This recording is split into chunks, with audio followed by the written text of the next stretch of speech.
चलिए शांति से बैठिएगा। तो मतलब हमने ये बताया था कि जो आपका भारतीय न्याय संहिता है वर्ष 2023, इसका एक्ट नंबर हमने आपको बताया था 45/2023 इसका एक्ट नंबर है, और ये 1 जुलाई वर्ष 2024 से लागू होगी। लागू कहाँ होगी? संपूर्ण भारत पर लागू होगी। और हमने ये भी बताया था किन लोगों पर लागू होगी। ऐसे भारतीय नागरिक जो भारत से बाहर हैं, जो भारत से बाहर हैं और भारत से बाहर होकर ऐसा कोई अपराध करते हैं जो अगर भारत में करते तो वो एक अपराध होता भारत में, तो उसके लिए भी उनको जब वो भारत में कहीं दिखाई देंगे तो भारत में कहीं भी उनके उस कृत्य के लिए उनको आपराधिक न्याय प्रक्रिया का पार्ट बनाया जाएगा, यानी कि उनके खिलाफ विधिक कार्रवाई अमल में लाई जाएगी। इसके अलावा यहाँ 2 तरह की चीज़ें हैं। एक तो ये किन किन पे लागू होगी, एक तो उन पे जो भारत के नागरिक हैं, तो भारत के जो नागरिक हैं उन पे तो लागू होनी है, और जो भारत के नागरिक नहीं भी हैं और अगर वो भारत से बाहर रह कर के भारत के अंदर किसी भी अपराध का दुष्प्रेरण करते हैं, जैसे कि आपने देखा होगा कि भारत से बाहर रहकर जो कुछ तथाकथित सफ़ेद पोश लोग हैं जिनके लंबे चौड़े हाथ पैर हैं, है ना, जिनको मतलब वो यहाँ पर फंडिंग करते हैं, टेरर फंडिंग करते हैं, बाहर पे रहते विदेश में हैं, लेकिन वहाँ से ही वहाँ पर हमारे यहाँ आतंकवादी गतिविधियों को संचालित करने के लिए यहाँ के डिफरेंट सेक्शन ऑफ सोसाइटी के जो छुटभैया नेता हैं या जो मतलब क्षुद्र नेता हैं, जिनके क्षुद्र राजनीतिक स्वार्थ हैं, जो भारत की एकता, अखंडता, संप्रभुता को खंडित करना चाहते हैं और यहाँ के जो जनसामान्य में एक असंतोष पैदा करना चाहते हैं धर्म के नाम पर, भाषा के नाम पर, क्षेत्र के नाम पर, तो इस तरह के जो कृत्य हैं उस डिस्प्रेरित कहाँ से करते हैं? बाहर से। भले ही वो इंडियन हो या ना हो, सिटीजनशिप से फ़र्क नहीं पड़ता, लेकिन उन लोगों के खिलाफ भी कार्रवाई होगी।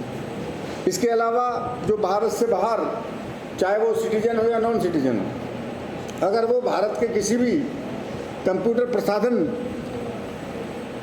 में छेड़छाड़ करने की कोशिश करते हैं बाहर बैठे बैठे, तो वो भी उन पे भी ये एप्लीकेबल होगी। तो ये भारतीय न्याय संहिता है। भारतीय न्याय संहिता बनाने की आवश्यकता क्यों पड़ी?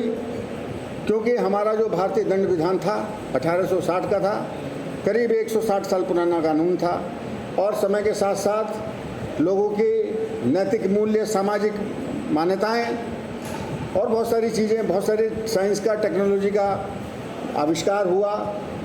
बहुत सारी चीज़ें, जैसे पहले डॉक्यूमेंट हुआ करते थे, कागज़ पे लिखते थे, ताम्र पत्र पे लिखते थे, शिलालेख होते थे, वो डॉक्यूमेंट होते थे। लेकिन अब क्या हुआ? अब कंप्यूटर का आविष्कार हुआ तो डिजिटलाइजेशन हुआ, तो अब हम इलेक्ट्रॉनिक रिकॉर्ड भी हमारे पास है, मोबाइल में डाटा होता है, आपके कंप्यूटर्स हैं, लैपटॉप है, तो जो हमारा डिजिटल डाटा है या इलेक्ट्रॉनिक डाटा है वो भी एक डॉक्यूमेंट के रूप में है। तो इसलिए हमें काफ़ी धाराओं में परिवर्तन करना पड़ा। तो हमें इस प्रकार से और बहुत सी थी जो हमारी सोशल वैल्यूज़ थी, जो मान्यताएं थी, जो धारणाएं थी, समय के साथ साथ उनमें भी परिवर्तन हुआ और कानून को परिवर्तित करने की आवश्यकता हुई। सारा परिवर्तित नहीं है, अधिकतम कमोबेश वही कानून है, लेकिन इसको समेकित किया गया है, कंपाइल किया गया है और सिस्टमेटिक बनाया गया है, इसको सरलीकृत किया गया है।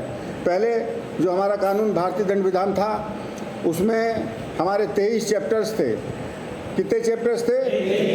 23 चैप्टर्स थे, और हमारी धाराएं 511 थी। Total section of IPC were there only 511, 23 chapters थे। लेकिन अब जब ये नया कानून हमने बनाया जो 1 जुलाई 2024 से प्रत्यावर्तित है, इसमें नंबर ऑफ चैप्टर्स हैं 20 और धाराएं घट के हो गई हैं। तो क्या ये धाराएं कहाँ गई? कि क्या धाराएं समाप्त कर दी गई?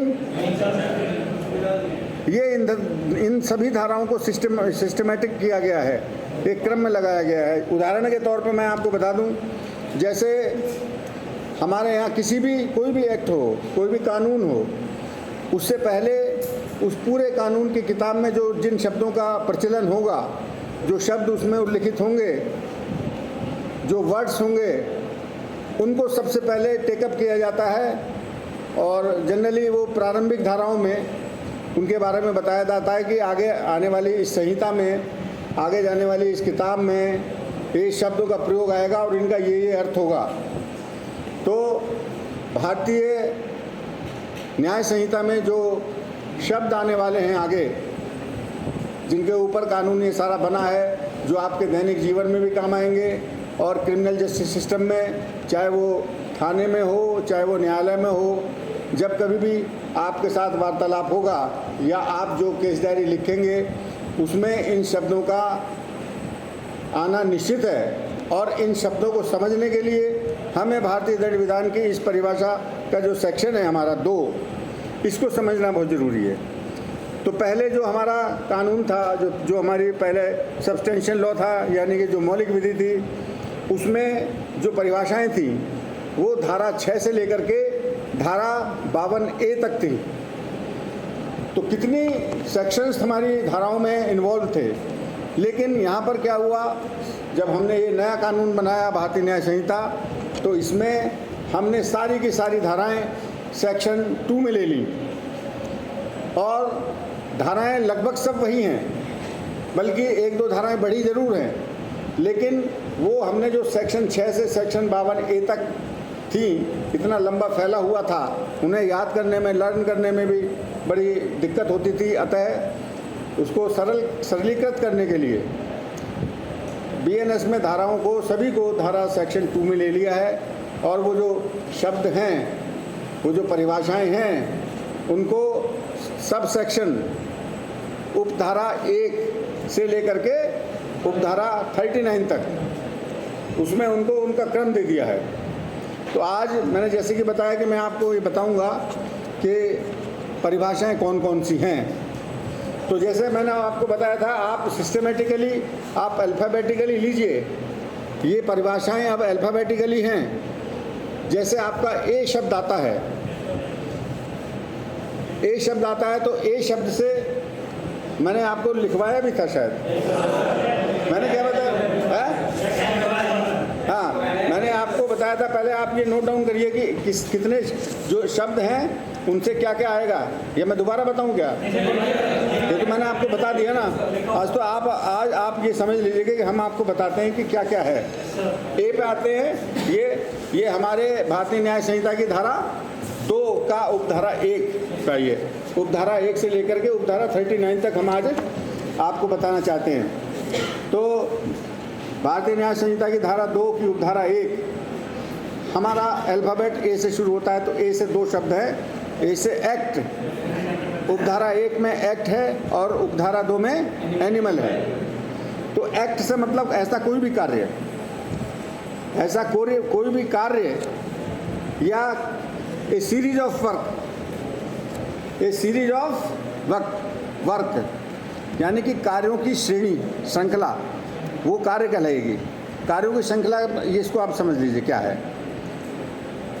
मान लीजिए कि आपने एक बहुत से कार्य ऐसे होते हैं कि उसको कार्य को सिर्फ कार्य कर लो, और एक कार्य को करने तक पहुंचने के लिए उसमें छोटे छोटे कई कार्य करने पड़ते हैं। जैसे आपने किसी कहना चाहिए किलर ने किसी की हत्या की,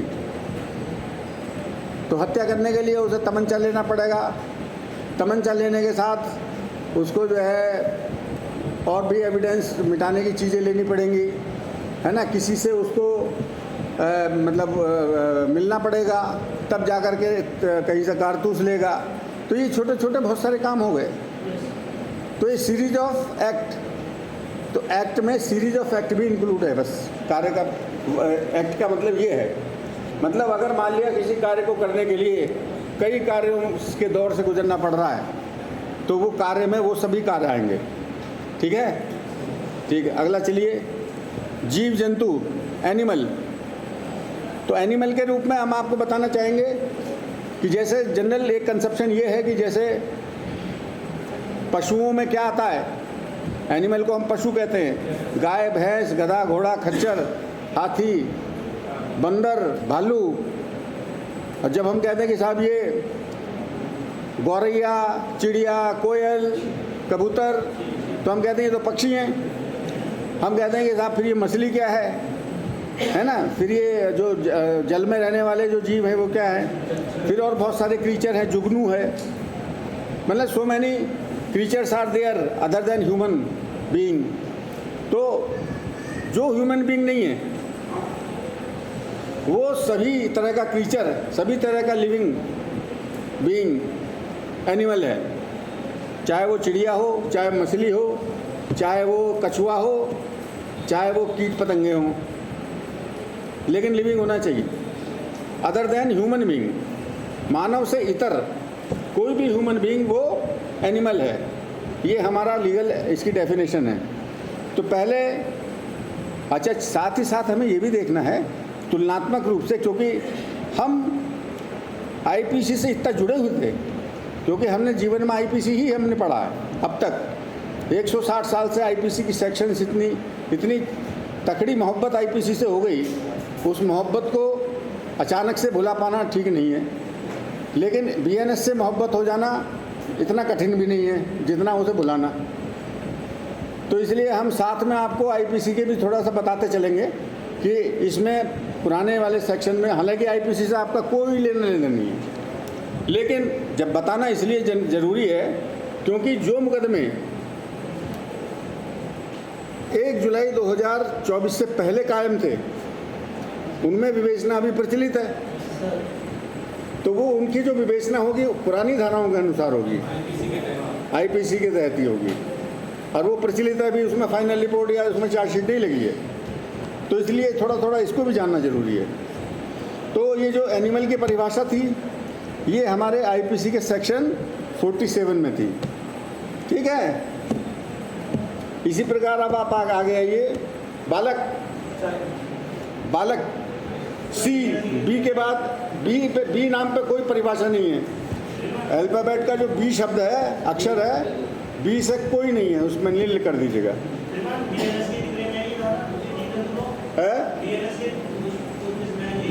बीएनएस के सेक्शन 2 उपधारा 2 सब सेक्शन 2।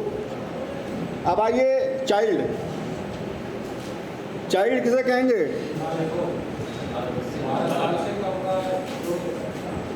12 साल से कम का कोई भी स्त्री हो या पुरुष हो तो चाइल्ड में आएगा।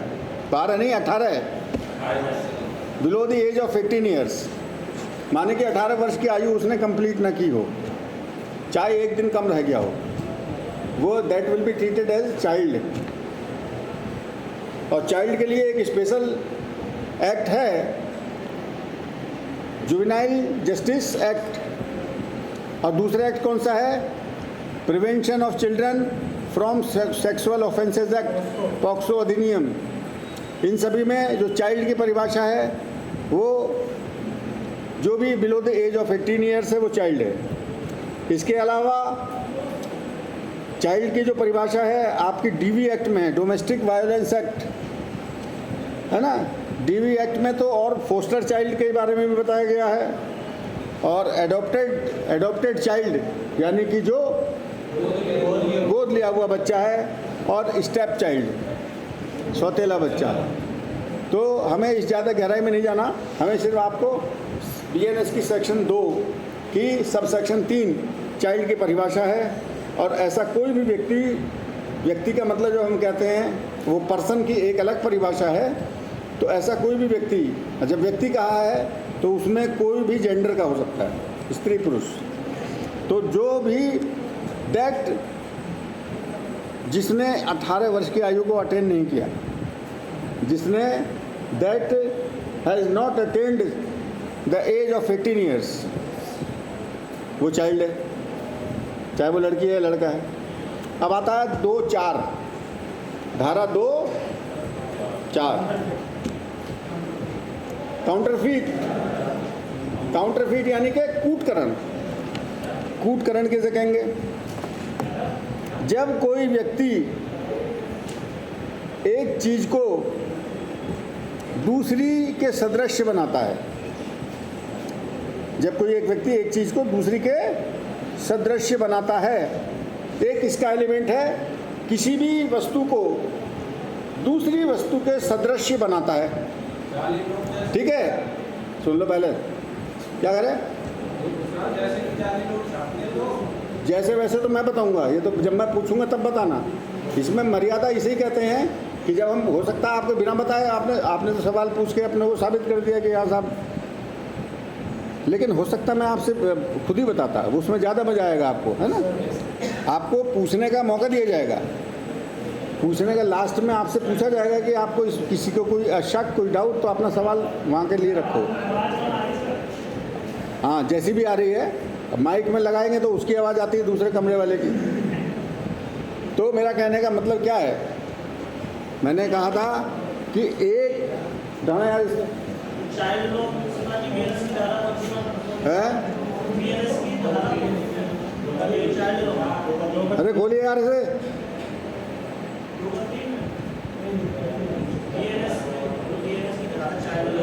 मैंने यार आपको सबको बता दिया था, ये सारा ABCD लिख करके आप क्रम से उसमें धारा होगा, नंबर डाल दीजिएगा 1 2 3 4 5 6, है ना। डाला नहीं आपने? डाल लिया था तो क्या कहाँ पे आ रहा है चाइल्ड? सी से चाइल्ड है, सी से चाइल्ड है, 3 पे आ रहा है, तो धारा 2 के सब सेक्शन 3। ठीक है बेटा।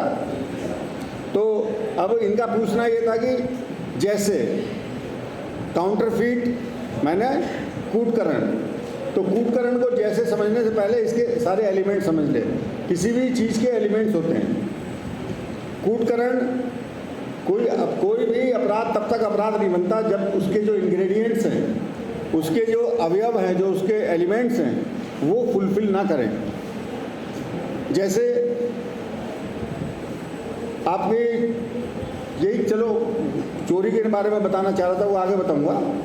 तो कूटकरण का क्या एलिमेंट है? एक एलिमेंट ये है कि किसी भी चीज़ को दूसरी के सदृश्य बनाना। जैसे कि उन्हीं का सवाल ले लेते हैं कि एक नोट है, बैंक नोट, उसको उसी जैसा हमने दूसरा नोट बना दिया, चूरन का नोट जैसे होते हैं। और उसको बनाने के पीछे दूसरी चीज़ इसमें होती है आशय। किसी भी कार्य के पीछे आपका क्या आपराधिक आशय है, तो वो अपराध है।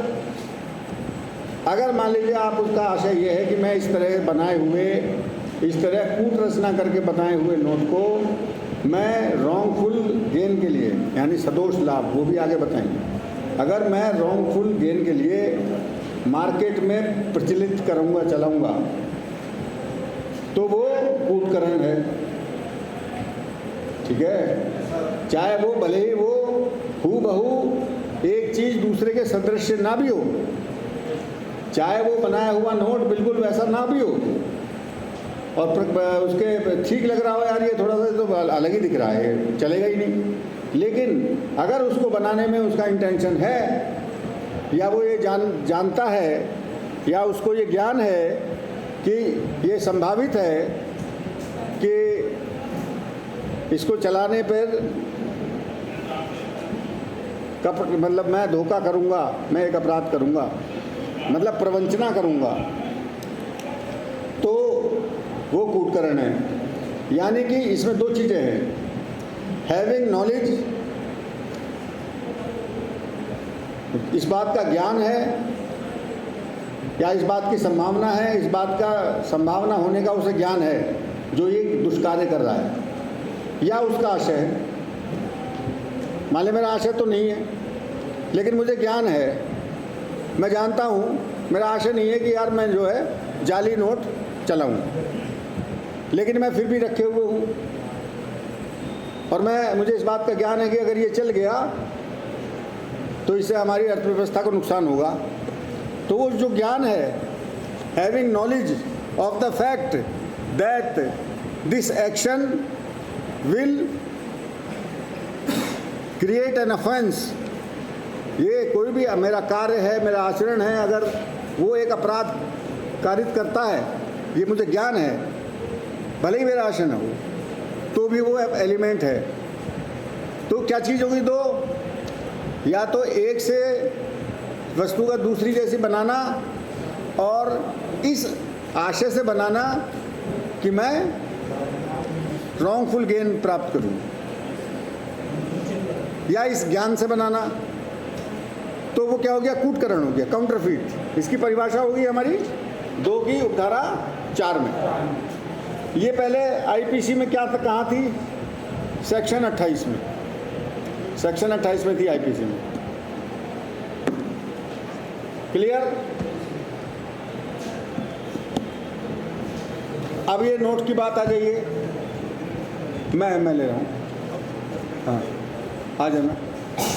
तो मैं क्या कह रहा था आपसे, जैसे अगर मान लिया आपने बताया, जैसे नोटों का सवाल उठाया था, अगर आपने वो नोट चला दिए, अगर नोट बनाने वाले ने नोट बना दिए, लोग बाज़ार में नोट खरीदते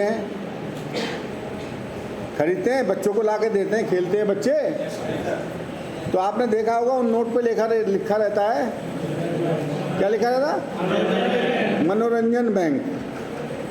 तो उसमें उसकी इंटेंशन नहीं है चलाने की, उसने लिख दिया है पहले, तो वो फर्जी नोटों में नहीं आएगा। मनोरंजन bank, that is only for the purpose of entertainment, तो उसने लिखा है, समझे? अगर वो ना लिखा हो और आशय साबित हो जाए, और इसमें ये भी है, जब तक यह प्रिज्यूम किया जाएगा न्यायालय द्वारा, पुलिस द्वारा, इट शैल बी प्रिज्यूम्ड, जब तक कि अदरवाइज साबित ना करे। और साबित कौन करेगा, जिसके कब्जे से वो नोट बरामद होगा। मान ले मेरे कब्जे से नोट बरामद हो गया, तो पुलिस तो मुझे पकड़ ही लेगी, साबित मुझे ये करना है कि मेरी इंटेंशन नहीं थी, मेरी इंटेंशन तो इससे खेलने की थी। मैं कैसे साबित करूंगा, ये मेरे ऊपर है। अगर उस पर लिखा होगा मनोरंजन बैंक, तो मैं दूंगा ये तो मनोरंजन बैंक ही लिखा है साहब इसको। तो अगर नहीं लिखा होगा तो साबित करना मुश्किल हो जाएगा। यानी कि द बर्डन ऑफ प्रूफ, अपने आप को निर्दोष साबित करने का भार अभियुक्त पर है। वो साबित करे कि मैंने ये काम बिना किसी आशय और बिना किसी ज्ञान के किया। तो ये हो गया हमारा काउंटर फीट। हर एक शब्द को मैं चाहता हूँ कि आप समझ लेने के बाद आगे बढ़ें। अगली क्या कौन सी सेक्शन आएगी? 4, 5। 4 तो हो गई है, हाँ 4, 5 आएगी। इसे कहते हैं कोर्ट। कोर्ट किसे कहेंगे? न्यायालय को। तो इसमें न्यायालय क्या है, किसे कहेंगे? यानी ऐसा कोई भी व्यक्ति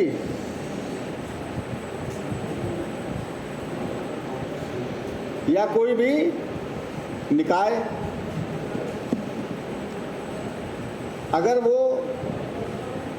न्यायिक कार्य कर रहा है, ठीक है, न्याय कार्य कर रहा है, अब कार्य भी किस प्रकार से कर रहा है? अनाधिकृत रूप से कर रहा है, तो क्या उसको हम न्यायालय कहेंगे? अनाधिकृत रूप से कौन करता है? उदाहरण जैसे आपके कंगारू कोर्ट, कंगारू कोर्ट सुना है? कंगारू कोर्ट होती हैं, पंचायत होती हैं, फरमान सुनाए जाते हैं कि साहब वो जाट की लड़की वो चमार के लड़के के साथ भाग गई, इन्हें जो है फांसी पे चढ़ा दिया जाए। पेपरों में पढ़ा होगा, साहब हिंदू की लड़की मुसलमान के साथ भाग गई, इनका मुंह काला करके घुमा दिया जाए। तो वो क्या है? वो भी तो अदालतें हैं, लेकिन वो कंगारू कोर्ट है, वो विधि द्वारा अनुमन्य नहीं है, विधि द्वारा मान्यता प्राप्त नहीं है, तो वो न्यायालय की श्रेणी में नहीं आएंगी। That will not fall with in the purview of court under the meaning of section 25 of BNS। यानी कि भारतीय न्याय संहिता की धारा 2 की उपधारा 5 की परिभाषा के अंतर्गत उस प्रकार की वो जो देहाती और पंचायतें हैं वो न्यायालय की श्रेणी में नहीं आती। तो इस प्रकार वहाँ पर न्याय करने वाला कोई भी व्यक्ति वो न्यायाधीश नहीं है। कौन है फिर न्यायाधीश? जो जिसे न्यायिक कार्य करने के लिए, जुडिशियल वर्क करने के लिए विधिक रूप से सशक्त किया गया है। वो कौन है? हमारा PCS ऑफिसर, हमारा AJS ऑफिसर, जो माननीय न्यायाधीश कहते हैं उसको, ठीक है। तो वो हमारे क्या है? न्यायाधीश है। और वो जो एडजुडिकेट एक शब्द है अंग्रेजी का एडजुडिकेट, यानी कि न्यायिक कार्य कर रहा है। That is empowered, that is duly authentic by the relevant law, विधि द्वारा सशक्त है। तो ये न्यायालय की परिभाषा होगी। अब आइए 2(6), बताओ, खड़े हो जाओ।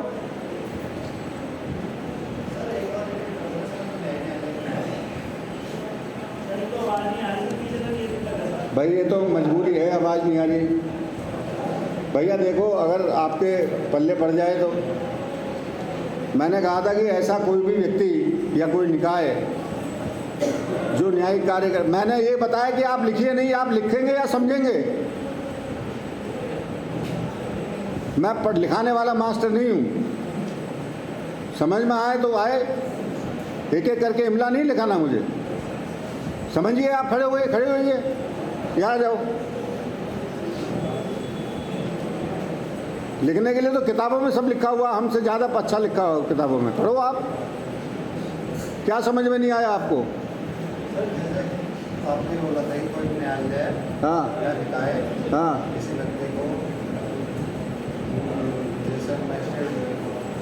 कुछ नहीं समझे, पूछोगे क्या? अरे समझ तो लो, न्यायाधीश वो है, न्याय तो कोई भी कर रहा है। भाई अभी कोई आ जाएगा, मैं उसके 4 चपत मार दूंगा, न्याय हो गया। कोई आम नागरिक न्याय नहीं किसी के है, कोई आम नागरिक न्याय नहीं कर सकता, कोई नहीं कर सकता जब तक वो विधि द्वारा सशक्त नहीं है। भाई हमने आपको बताया कि पंचायतों में फैसले होते हैं गांव में।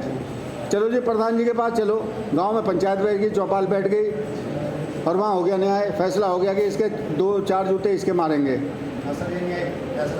ये फैसला नहीं है, ना वो न्यायालय है और ना वो न्यायाधीश है। ये मैं बताना चाह रहा हूँ। क्यों नहीं है? क्योंकि वो विधि द्वारा एम्पावर्ड नहीं है, विधि द्वारा सशक्त नहीं है, बल्कि विधि के प्रतिकूल है। उन्हें तो सजा मिलनी चाहिए, कोर्ट में मिलती भी है। तो फिर कौन सशक्त है? न्यायालय के न्यायाधीश हुए, जो PCS जे हैं, जो HJS हैं, वो सशक्त हैं, वो न्यायालय है। जिला न्यायालय है, बहुत से न्यायालय का चैप्टर आएगा तो न्यायालय बताएंगे। अभी तो परिभाषा का चैप्टर है, छोटी छोटी परिभाषाएं याद कर लो, नहीं तो खो जाओगे। तो मैं क्या करूं? मैं क्या कर सकता हूं? ये तो आप RTC प्रभारी से कहो ना, ये माइक वाइक सही कर रखे है। तो नहीं कर सकते तो वहाँ कहो, जब आपसे DI साहब बुलाते हैं, IG साहब बुलाते हैं, उनसे बताओ। बस तो मैं तो एक ही व्यक्ति हूँ ना, मैं अपनी, मेरी भी एक भैया आपसे शिकायत कर सकते हैं। हाँ तो हमने कर ली, सुन ली, बस तो ऐसी है। आपको बुला लिया, आगे समझ में आ गई। मेरा मतलब समझाने से है, आपको समझाने में अगर मैं ये देखूंगा कि बाकी के क्लास के लोगों का टाइम किल हो रहा है तो मैं आपको बाद में बुला लूँगा, क्लास के बाद बुला लूँगा। हमें तो सबको साथ लेके चलना है ना। ठीक है, अरे मैं तो समझा भी रहा हूँ आपको, तो कई क्लासेज में तो समझ में भी नहीं आता होगा। बैठो, चलिए, शुक्रिया। मैं यही चाहता हूँ कि कोई भी व्यक्ति बिना समझे ना बैठा रहे, वो मेरे लिए बड़ा दुर्भाग्यपूर्ण होगा, क्योंकि सारे सवालों के जवाब अवेलेबल हैं। आपके अंदर कोई भी क्यूरियोसिटी हो उसको पूछिए, रिलीवेंट टाइम पे पूछिए। ऐसा नहीं है कि चल तो रहा ये सेक्शन परिभाषाओं का और आप जाके पूछने लगे 302 के बारे में, तो वो गलत है। जो रिलीवेंट सेक्शन है ना, उसी के बारे में तो पूछोगे। चलिए आगे चलिए। अब आगे क्या, न्यायालय हो गया। अब आ जाएगा मृत्यु, क्योंकि हमारा जो अल्फ़ाबेट में हमारे पास C के बाद क्या आया? D में आ गया डेथ। तो डेथ में आया है, तो D में 2 सबसेक्शन 6, 2 की सबसेक्शन 6। ये IPC में कहाँ थी? IPC में सेक्शन 46 में थी डेथ की परिभाषा। ठीक, डेथ का मतलब जब भी कहीं आए मृत्यु, तो मृत्यु का मतलब ये नहीं कि गधे घोड़े की मृत्यु, मनुष्य की मृत्यु, ह्यूमन बीइंग की डेथ। ठीक है, अब आगे 2(7), ये एक इंटरेस्टिंग आपकी डेफिनेशन है कि 2(7). 2(7) में है, हेलो आ रही है? नहीं आ रही? कुछ लोग तो कभी सेटिस्फाई नहीं होंगे। ये लड़का कौन है? ये इसने काला काला क्या पहन रखा है भाई? हाँ हैं? सरदार जी हो तुम? चलो बैठो।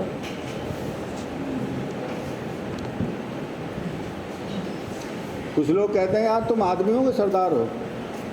कहते नहीं कहते? कहते हैं, कहीं हमने सुना होगा। तो एक स्पेसिफिक है, एक इनका जो आउटलुक है, इनका जो 5 चीज़ें जो डिफ़र करती हैं। तो हालांकि लोग उसको दूसरे सेंस में कहते हैं, गलत है वो, लेकिन एक हमें हर चीज़, हर धर्म से, हर मजहब से कुछ ना कुछ सीखना चाहिए।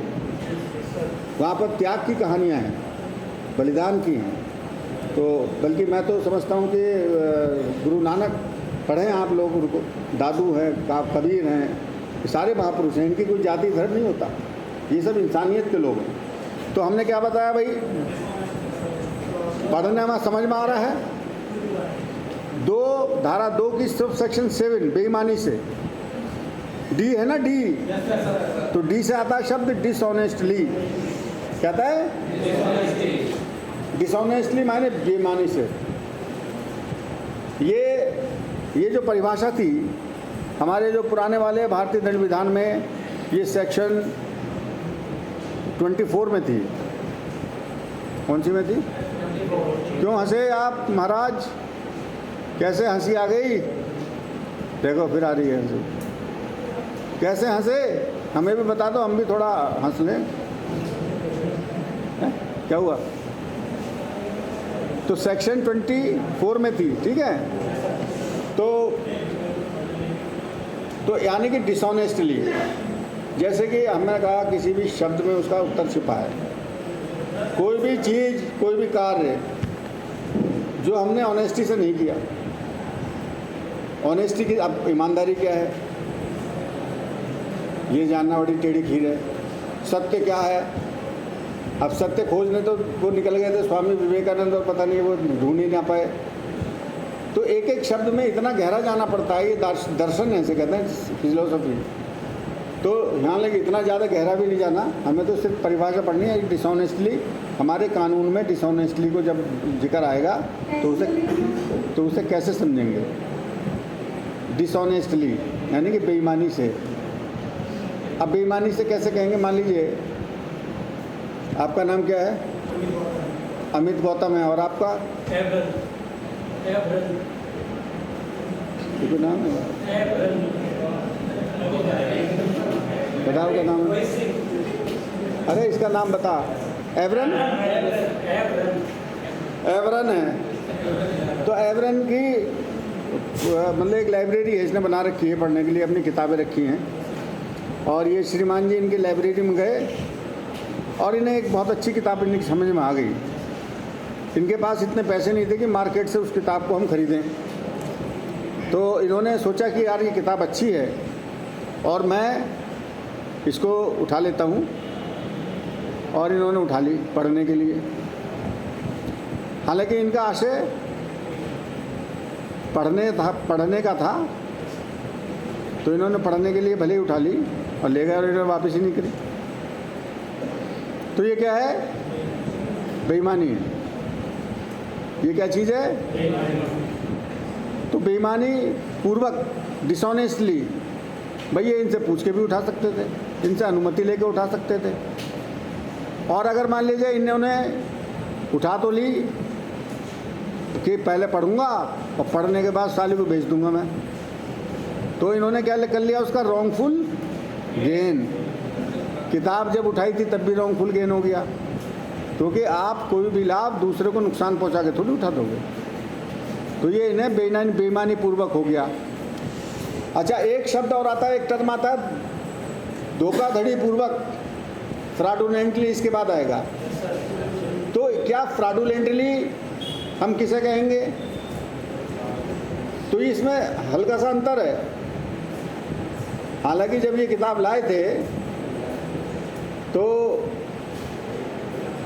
धोखे के भी तत्व आ गए थोड़े बहुत, आप सामान्य भाषा में कहेंगे, लेकिन लीगल लैंग्वेज में वो धोखा देना अलग चीज़ है, वो चीटिंग है, वो डिफ्रॉड नहीं, इसमें इन्होंने डिफ्रॉड नहीं किया। डिफ्रॉड हम तब करते हैं जब हम किसी ऐसी चीज़ के बारे में उसको बताएं कि जिसका होना संभव ही नहीं है।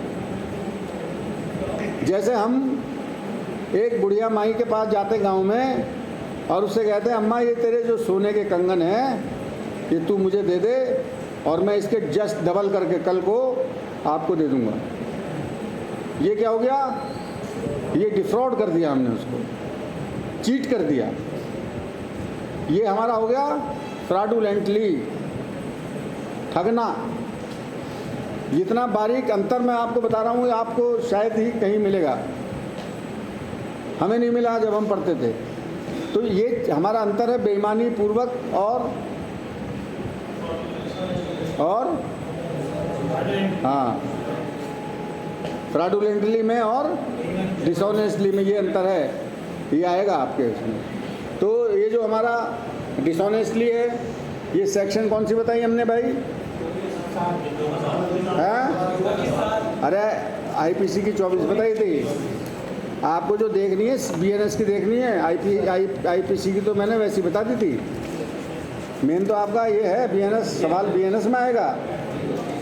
तो बेईमानी से 2 सेक्शन का साथ, ठीक है। अब इसमें देखिए इसमें क्या क्या आते हैं, देखिए इसमें क्या आते हैं।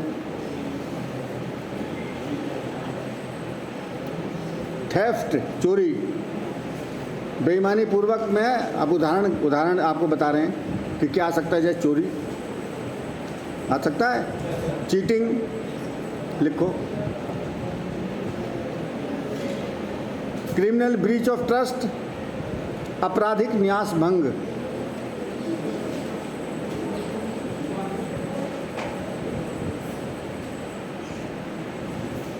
मिस एप्रोप्रिएशन ऑफ फंड्स यानी कि संपत्ति का दुर्विनियोग। हाँ जाओ, संपत्ति का दुर्विनियोग कैसे कहेंगे? मान लिया मैंने यार आपको, मैं कहीं जा रहा था, मैंने कहा यार ये मेरे पास पैसे हैं यार, ये 2 लाख रुपए रखे यार, मैं कहाँ टांगे फिरूँगा, जरा रख ले। तो मैंने इसे दे दिए एवरन को। अब मैंने लौट के आया, ये कहने लगा अरे वो पैसे तो कहाँ गए? तो कहने लगा वो आया था कोई छीन के ले गया मुझसे। तो ये क्या कर लिया इसने? दुर्विनियोग, संपत्ति का दुर्विनियोग। तो इस तरह के अपराध आएंगे उसमें, बेईमानी कर ली। इसने धोखा नहीं किया, इसमें धोखाधड़ी नहीं है। धोखाधड़ी तो तब होगी जब ये मुझे बिल्कुल ही बेवकूफ़ बना दे, दूसरी चीज़ हो ही नहीं सकी, जैसे मैंने उदाहरण दिया था आपको, है ना। ठीक है, इसमें क्या होता है? रॉन्गफुल लॉस होता है और रॉन्गफुल गेन होता है। ठीक है, ठीक है। अब आगे चलो, दस्तावेज यानी कि डॉक्यूमेंट। डॉक्यूमेंट की परिभाषा डी से है, इसलिए हमारी भारतीय न्याय संहिता की धारा 2 की उपधारा 8 में ये आता है। आईपीसी में सेक्शन 29 थी जिसमें दस्तावेज को परिभाषित किया गया था। इसमें नई चीज़ क्या है? इसमें नई चीज़ ये है कि इसमें हमने इलेक्ट्रॉनिक और डिजिटल एविडेंस को भी इंक्लूड किया गया है, क्योंकि जब भारतीय दंड विधान लागू हुआ 1860 में, उस समय कंप्यूटर्स और कोई डिजिटलाइजेशन नहीं था, इनका इन्वेंशन नहीं हुआ था। समय के साथ साथ विज्ञान और प्रौद्योगिकी ने अपना जो है परचम लहराया और अब तो digital sign, electronic sign, electronic document, आपने सुना होगा ई ऑफिस चल रहे हैं, कागज़ की कम से कम डिमांड हो गई है। तो डॉक्यूमेंट, पहले जो डॉक्यूमेंट हमारे शिलालेख के रूप में होते थे, हमारे ताम्रपत्र पत्तों पे भी लिखते थे और हम शिलालेख होते थे, दीवारों पे भी लिख देते थे। डॉक्यूमेंट से मतलब है अगर हम किसी भी पदार्थ पर अगर हम कोई शब्द, संकेत, चिन्ह द्वारा अपनी भावनाओं को अभिव्यक्त कर दें, तो वो डॉक्यूमेंट है। भाई किसी भी जो आप बोलते हैं उस भाषा में लिख दें। अगर आप बोलना पढ़ना लिखना नहीं जानते तो आप संकेतों में चित्र बना के बताएंगे। अगर कोई महिला है, अगर उसके साथ बलात्कार हुआ या कोई भी घटना हुई, वो लिखना नहीं जानती, लिपि नहीं जानती, तो वो चित्र बना के बताएगी कि ये हुआ मेरे साथ, तो वो भी डॉक्यूमेंट है। पेड़ की छाल पे लिख देते हैं, वो भी डॉक्यूमेंट है। ये नहीं कि कागजी डॉक्यूमेंट है, तो वो सब डॉक्यूमेंट में है। लेकिन परिवर्तन क्या हुआ कि जब सूचना और प्रौद्योगिकी अधिनियम वर्ष 2002 आया, इंफॉर्मेशन टेक्नोलॉजी एक्ट वर्ष 2002, जब हमारा साइबर अपराध बढ़ा, जब हमारी वेबसाइट्स आई, जब हमारा जो सारा चीज़ें अश्लीलता से और दुनिया भर के जो पोर्न साइट वगैरह आई और एक दूसरे को साइबर बुलिंग होने लगी, साइबर फ्रॉड होने लगे, है ना, मतलब बहुत सारी चीज़ें होने लगी, तो फिर हमने इसमें ये कानून बनाना पड़ा, आईटी एक्ट। और आईटी एक्ट जब आया तो उसके प्रोविज़न के अकॉर्डिंग हमने संशोधन करके हमने इसमें आईपीसी में धारा जोड़ी, सेक्शन 29A। क्या जोड़ी? Section 29A। और सेक्शन 29A में हमने डिजिटल और इलेक्ट्रॉनिक डॉक्यूमेंट को भी डॉक्यूमेंट की श्रेणी में लाए हैं, समझ गए। लेकिन अब जब ये बीएनएस बन गई तो बीएनएस में हमने पुरानी रिपील कर दी। अब इन्होंने बीएनएस में डॉक्यूमेंट को धारा 2 उपधारा 8 में लिया है और इसमें इंक्लूड है डिजिटल और इलेक्ट्रॉनिक डॉक्यूमेंट भी। ठीक, समझ गए। तो ये डॉक्यूमेंट की परिभाषा हो गई। तो बिल्कुल आप चले जाइए, आरटीसी कार्यालय जो कर ले वो सर्वोपरि है। हम तो यहाँ बेवकूफ़ है, पढ़ा रहे हैं आपको, ठीक है। जाइए, नहीं तो फिर आपकी परेड बना देंगे वो वहाँ।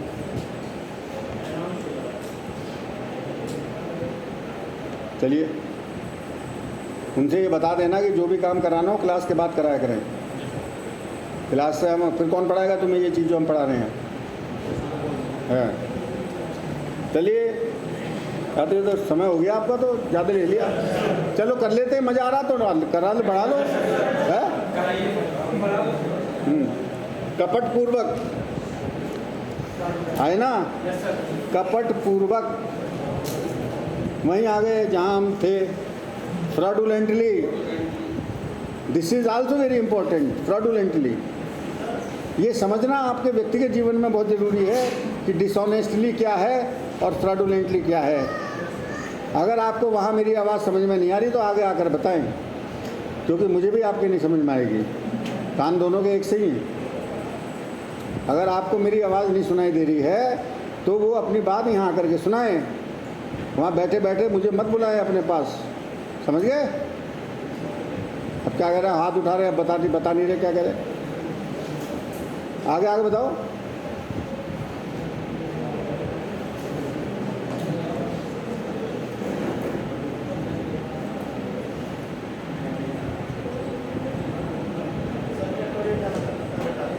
टॉयलेट कर तो नहीं दोगे, क्लास में तो नहीं निकल गई, तो अभी रोको, अभी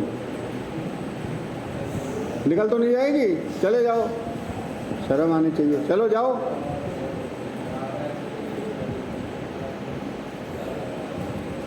टॉयलेट को यार नहीं रोक सकते, इतना कोई मसाने कमज़ोर हैं क्या? पुलिस वाला मैं जो कहाँ भीड़ों में पड़ा रहता है। भूख पे भी नियंत्रण करना है, भावनाओं पे भी नियंत्रण करना है। आपके पास सारे मिठाई की दुकान में घुस जाओगे, ये थोड़ी कि सब खाई लोगे। बहुत सारे आपको मार्ग में सुख के अनेकों पथ तुम्हें विचलित करेंगे, पर प्रतिज्ञा यह करो तुम शिखर पर जाकर रुकोगे। हाई स्कूल में जब हम पढ़ते थे, हमने कविता लिखी थी, तो मित्र मेरे दीप बनने की न कर तू कामना मन में, यूं चमकना तू चमकता है दिवाकर जो गगन में। दीप बनकर तो तिमिर में, तिमिर माने रात्रि, दीप बनकर तो तिमिर में टिमटिमा भर ही सकोगे। एक कुटिया का कोई कोना ही आलोकित करोगे। और विश्व में फैला अंधेरा, विश्व में फैला अंधेरा तो न तुमसे दूर होगा, प्राणपण से चाहे जितने ही परिश्रम से जलोगे। और हमने लिखा था बाद में कि मार्ग में सुख के अनेकों पथ, दिस इज़ बट नेचुरल, मार्ग में सुख के अनेकों पथ तुम्हें विचलित करेंगे, पर प्रतिज्ञा यह करो तुम शिखर पर जाकर रुकोगे, और उच्चतम ही है सफलतम, यह कभी मत भूलना तुम, इसलिए तुम उच्चतम का स्वप्न ही रखना नहीं। तो ये अगर आप इस प्रतिज्ञा के साथ, इस कमिटमेंट, और कमिटमेंट हमें किसी और से नहीं करना, हमें झूठ अपने आप से ही बोलना है, अपने आप को बेवकूफ़ बनाना है। कमिटमेंट जिसने अपने आप से कर लिया, हॉस्टल में हम भी रहे, हम भी पढ़े, हमारा एक, हम देखते थे झांक झांक के यार उसका कमरे में लाइट जल रही है, तो उसे चूतिया बना के चले आया, मैं तो नींद आ रही है, और उसे जैसी लाइट बुझी और हमने अपने किताब निकाली, पढ़ने शुरू कर दिए। होता है, वही लोग सफल होते हैं। खैर, हम चल रहे थे फ्रॉडुलेंटली पे। फ्रॉडुलेंटली मीन्स कपटपूर्वक, यानी कि कपट है। उसमें क्या था? बेईमानी पूर्वक में बेईमाना था, उसमें रॉन्गफुल गेन था। हालांकि इंजरी उसमें भी हुई, उसमें भी जो हमारा पीड़ित व्यक्ति है, इंजरी तो उसको हुई। अब हमने बताया था कि इंजरी भी 4 तरह की होती है, आपको बताया था। उसके लिए हमने आपको वो भी दिया था नुस्खा, MRP, BMRP, यानी बॉडीली इंजरी, M से इंजरी ऑफ माइंड, R से लॉस ऑफ रेपुटेशन, P से लॉस ऑफ प्रॉपर्टी। तो जो हमने बेईमानी पूर्वक कार्य किया उससे प्रॉपर्टी का तो लॉस हो गया है ना, लेकिन रेपुटेशन और बाकी चीज़ें, बाकी लॉस नहीं हुए। लेकिन इसमें जो हमारा फ्रॉडुलेंटली जो भी काम होता है, इसमें लॉस थोड़ा सा हैवी टाइप का होता है। जैसे किसी को धोखा दे दिया, ठग लिया, तो एक उसको मेंटल शॉक होगा, है ना, मेंटल और इकोनॉमिकल तो होगा ही। जब उसके वो कंगन ले चला गया, वो तो है ही है, प्रॉपर्टी का तो लॉस है ही है, लेकिन उसको मेंटल लॉस हो गया। फिर उसका लॉस ऑफ रेपुटेशन भी हो गया कि साहब वो तो फलानी की माँ है, उसे तो वो ठग ले गए, ठगी हो गई। तो फ्रॉडुलेंटली में ये ग्रेटर टाइप का वो है, क्राइम है, थोड़ा सा गंभीर है, ग्रेविटी है इसकी। तो जैसे इसमें क्या क्या आता फ्रॉडुलेंटली में? क्रिएटिंग फॉल्स डॉक्यूमेंट, यानी कि फर्जी दस्तावेज बनाना, फर्जी विल बनाना। उसमें जो सेक्शंस इन्वोक होंगे वो फ्रॉडुलेंटली वाले होंगे, फ्रॉड वाले। विल बनाना, विल समझते हो? वसीयत, वो भी बताई जाएगी। फर्जी वसीयत बना दी है। हाँ, कपट और धोखा एक ही चीज़ है। वो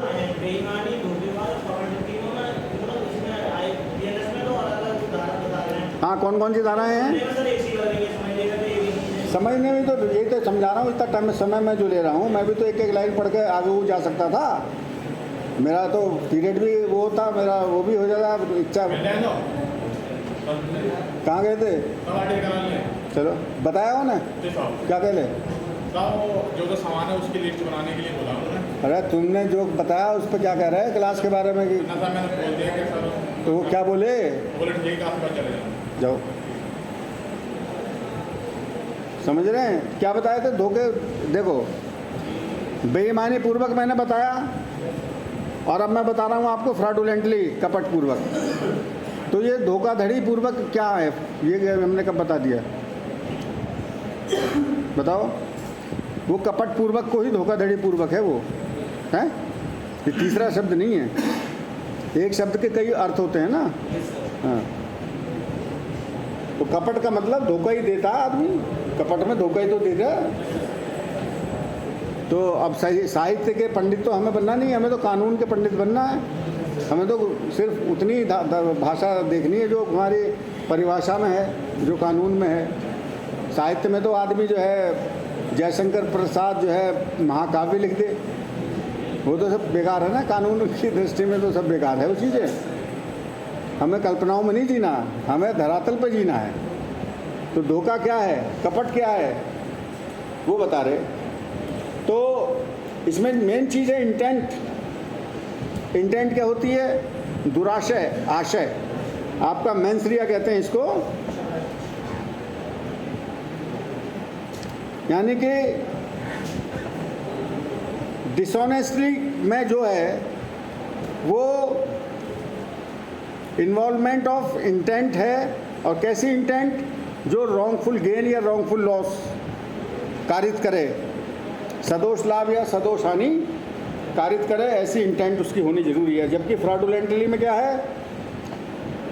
डिसेप्शन यानी धोखा, इंटेंट टू डिसीव, किसी को भी धोखा देना या किसी को भी डिफ्रॉड करना। ये लिख लो, ये मैं ये नहीं लिखवाऊंगा नहीं बच्चे की तरह कलम पकड़ गए। मेरा बोला हुआ शब्द ब्रह्मवाक्य है, आप उससे लिख सकते हैं, पकड़ लो, शब्द चल रहे हैं। ये आपकी जादूगरी है कि आप जो शब्द आपको अच्छे लगे उन्हीं तो पकड़ के रखोगे। मैं आप उम्मीद करो कि मैं आपको उंगली पकड़ के चलना सिखाऊंगा, ये नहीं होगा, क्योंकि आप छोटे बालक नहीं रहे। ये आपको पता है, जब मैं इतना क्लियरिटी से आपको बता रहा हूँ, समझा रहा हूँ, तो आपको समझ लें कि मेरे पास क्या चीज़ नहीं है, वो मैं रख लूँ संभाल के। तो मैंने आपको क्या बताया? जो डिसऑनेस्टली में है, इंटेंशन का फ़र्क है, वहाँ पर इंटेंशन है रॉन्गफुल लॉस और रॉन्गफुल गेन की, और फ्रॉडुलेंटली में इंटेंशन है डिसीव करने की या डिफ्रॉड करने की, धोखा देने की या कपट करने की। इंजरी दोनों में है, इंजरी दोनों में फाइनेंशियल तो ही है, लेकिन इसमें फ्रॉडुलेंटली में इंजरी की जो ग्रेविटी है that is greater than dishonestly, उससे ज़्यादा है इसमें इंजरी की ग्रेविटी। ये सब मैं आपको बता चुका हूँ। अब आप आगे चलते हैं, अगर आपकी अनुमति हो तो। आते हैं 2(10) सेक्शन 2 सब सेक्शन 10। और ये शब्द हमारा है, इंग्लिश का अक्षर है, अल्फ़ाबेट क्या है? जी। जी से आता है जेंडर, ठीक है। जी से हमारे 3 आते हैं अक्षर, gender, good faith, government. Very good, शाबाश। अगर आप इस तरीके से याद कर लिया, मैं ये समझता हूँ कि आपसे मतलब कोई मात नहीं खा सकता आप में से।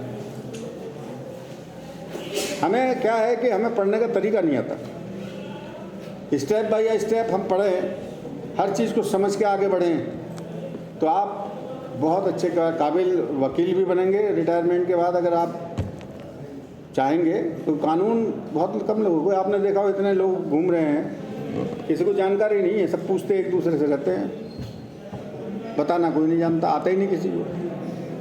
तो जिसने पढ़ा नहीं है उसे कोई जानकारी नहीं, तो ढो रहे हैं ज़िंदगी को, ढो रहे हैं। तो मैं नहीं चाहता कि आप ज़िंदगी को ढोएं। जब आप देखो, सीधी सी बात है, मेहनत आप कर ही रहे हैं, मैदान में भी, क्लास में भी, बैरक में भी, मैस में भी। जब साला समय आपको पता है 9 महीने हमें लगानी है, तो कायदे से लगाओ ना, कुछ रिजल्ट भी तो मिल जाए। मतलब झींकते ही रहना है, रोते ही रहना है, तो उससे कोई फ़ायदा नहीं। तो ये मेरी आपसे पर्सनल रिक्वेस्ट है कि आप थोड़ा सा अपने को डिफरेंट, मेक ए डिफरेंस, अपने में थोड़ी सी डिफरेंस लाइए, आपको बहुत कॉन्फिडेंस आएगा बाद में। क्योंकि बिना ज्ञान के, वो बाबा साहब डॉक्टर अम्बेडकर ने कहा था कि शिक्षा शेरनी का दूध है, जो पिएगा वही दहाड़ेगा, वो गलत नहीं कहा था। और जिस पे नॉलेज नहीं है वो ऐसे मारा मारा फिरता है, कभी किसी से पूछेगा, कभी किसी से पूछेगा, कॉन्फिडेंस होगा नहीं। तो इसलिए मैंने कहा कि अब हमारा आ रहा है कि सेक्शन 2 सब सेक्शन 10, इसमें हम परिभाषा देंगे आपको लिंग, जेंडर। तो जेंडर में क्वाइट डिफरेंस है। जो हमारी आईपीसी में जो सेक्शन थी जेंडर की, वो सेक्शन 8 थी, और उसमें जेंडर में स्त्रीलिंग और पुल्लिंग 2 ही जेंडर थे। भारतीय न्याय संहिता में एक तीसरे जेंडर को भी इसमें शामिल किया है, और वो जेंडर है उभयलिंगी, ट्रांसजेंडर। यही फ़र्क है। तो ट्रांसजेंडर, ठीक है। तो ट्रांसजेंडर का क्या अर्थ होगा? हाँ, ट्रांसजेंडर का अर्थ वही होगा जो एक इनका अधिनियम है, उभय लिंग के व्यक्ति के अधिकारों का संरक्षण अधिनियम 2019। तो उसकी धारा तय में इनका दिया है। जो भी पढ़ा होगा इतना वो हमारे कोर्स में नहीं, इसलिए हम आपको नहीं बता रहे। तो ये उसमें ट्रांसजेंडर इतना समझ लो। अच्छा, एक शब्द आता है गुड फेथ, सद्भावना पूर्वक। ये क्या होता है? ये मैंने आपको पहले भी बताया होगा। ये सद्भावना पूर्वक की जो परिभाषा है, ये परिभाषा आईपीसी के सेक्शन काय में थी बताइए? 52 में। आईपीसी के सेक्शन 52 में सद्भावना पूर्वक की परिभाषा थी। और इसमें क्या था? मतलब वैसा कोई भी कार्य सद्भावना पूर्वक किया जाना कहा जाएगा। एनी वर्क, कोई भी कार्य जो पूरी सतर्कता यानी कि सम्यक सतर्कता और केयर के साथ, सम्यक सतर्कता, सम्यक मायने पर्याप्त, है ना, पर्याप्त सतर्कता और ध्यान के साथ जो कार्य किया जाए तो ये कहा जाएगा कि ये सद्भावना पूर्वक किया गया। मैंने कल आपको बताया भी था,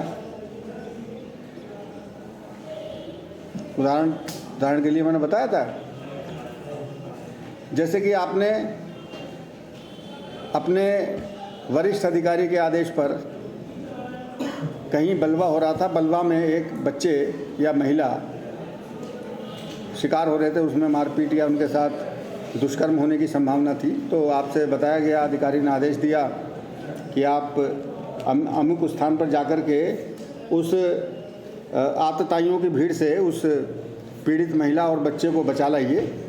तो आप वहाँ गए, भीड़ बेकाबू हो गई और आप पर जो है फायर कर दिया। आपने फिर आत्मरक्षा में जो आपको राइट दिया हुआ है, बीएनएस में ही दिया है, वो मैं आपको आगे बताऊंगा, प्राइवेट प्रतिरक्षा का अधिकार, आपने उसका प्रयोग किया और आपने उस महिला को बचाने के लिए, अपने को बचाने के लिए और अपने के अधिकारी के आदेश का अनुपालन करने के लिए आपने फायर कर दिया और आपकी उस जवाबी फायरिंग से वहाँ 2-3 लोगों की मृत्यु हो गई। हालांकि वैसे सामान्यतः उसको एक हत्या के अपराध के लिए आपको दोषी ठहराया जाएगा, लेकिन न्यायालय में चूंकि वह कार्य आपने गुड फेथ में किया, तो इसलिए न्यायालय में इस शब्द के सहारे कि साहब वहाँ पर परिभाषा है फलानी धारा की, धारा 11 में, ये कार्य मैंने किया जरूर है, गोली मैंने चलाई है, लेकिन मैंने आत्मरक्षा में चलाई है, मैंने सद्भावना पूर्वक चलाई है, मेरा आशय गलत नहीं था, मेरा आशय ये नहीं था कि मैं इन्हें जान से मार दूँ, मेरा आशय तो इस महिला और बच्चों को बचाना था और मैं तो अपने अधिकारी के आदेश का पालन कर रहा था। इन्होंने फायर शुरू कर दी, मैंने अपनी जान भी बचानी थी, तो क्या हो गया? ये गुड फेथ में, तो इसका बेनिफिट मिलता है। खड़े होकर बताइए। हाँ, अधिकारी अगर मना करता है तो मैंने मतलब आदेश नहीं दिया, जब मना करेगा तब उसका जवाब दूंगा। अभी तो कह रहा है ना, बैठ जाओ, खामखा के सवाल क्यों बनाते हो? जब मना करेगा ना तब आ जाना मेरे पास, फ़ोन नंबर लिख लियो। जब मना करेगा तो फिर जाएगा क्यों? जब मना, अधिकार ने मना कर दिया, उसके बावजूद भी जाओगे तुम वहाँ गोली चलाने के लिए? कैसा सवाल है बेवकूफ़ी वाला ये? खुद ही कह रहा कि अधिकारी मना कर रहा है और फिर वहाँ पहुँच गए और फिर तो चला दी गोली तुमने भाई।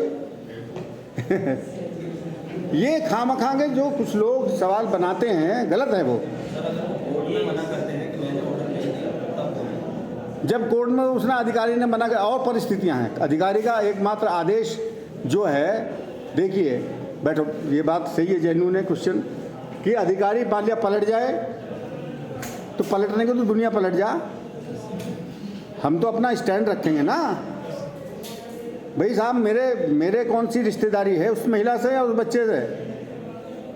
मैं उस बीट का आरक्षी था, मुझे अधिकारी को सूचना मिली, वो सारे एविडेंस मिलेंगे, उसमें बाकायदा जांच होगी, इतना बड़ा कांड होगा तो उसमें जांच होगी।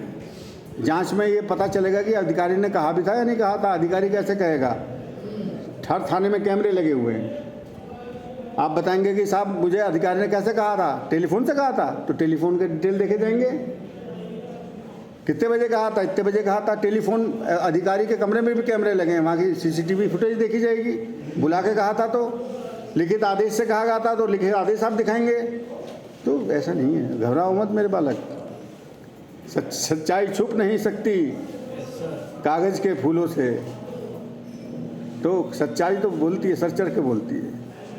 तो घबराओ नहीं, ईमानदारी से काम करिए। बड़े से बड़े काम हो जाते हैं, सब बच जाते हैं। जहाँ आपकी ईमानदारी और वो बेईमानी आ गई, डिसऑनेस्टली जहाँ हो गए, वहीं अपने आप में आदमी अपने ही कर्मों से फंसता है। जैसे अभी ये फंसते फंसते बचे हैं, थोड़ा बचा लिया मैंने इन्हें बाद में, नहीं तो ये तो बिना अधिकारी के आदेश की जा रहे थे वहाँ, तो फंसोगी। हाँ, बाद में तो कुछ भी हो सकता है यार, बाद में हॉस्टाइल हो जाते हैं। जिसके भाई का मर्डर हुआ उसने जाके 10 लाख रुपए ले लिए, 50 ले लिए, फैसला कर लिया, पुलिस देख रही है। ठीक है, चलिए। पेशाब आ रहा? टॉयलेट या पेशाब को भैया इतनी अंग्रेजी नहीं आती, हम तो हिंदी में कह रहे हैं। चले जाओ, तुम्हें भी जाना? हमें तो टाइम दे रहा, जाओ, हम तो क्लास छोड़ देंगे, बाकी कल पढ़ा देंगे। छोड़ो।